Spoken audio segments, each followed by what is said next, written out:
మీ business ఏదైనా మీ ఊర్లో promotion చేయాలంటే అది సుమన్ టీవీతోనే సాధ్యం. ఇప్పుడే సంప్రదించండి. ఈ మకర సంక్రాంతిలో ఇంకొకటి విశేషమైనది ఏంటంటే సుహాసినులందరూ మంచి రోజు ఉదయం కాగానే ఏం చేస్తారు, ప్రతి ఇల్లాలు వాకిట్లో చక్కగా మంచి ముగ్గులు వేసుకుంటారు, దేవారాధన చేసుకుంటారు. ఆ దైవారాధన అనేటప్పటికి ఒక కొత్త వ్రతం పట్టాలి ఈ సంవత్సరం. 13 అనేది మనం చెప్పాము. 6 వస్తువులు పుట్టింటి వారి కోసము, 6 వస్తువులు. 6 అనే శబ్దానికి 6 అనే సంఖ్యకు మనం చాలా సార్లు చెప్పుకున్నాము. చాలా విశేషమైన విలువ ఉంది.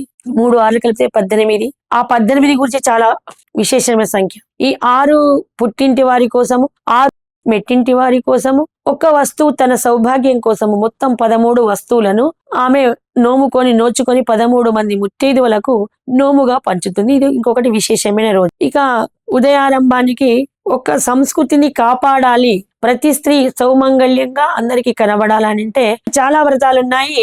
సంక్రాంతి రోజు దాదాపుగా ఒక 21 వ్రతాలు పడతారు.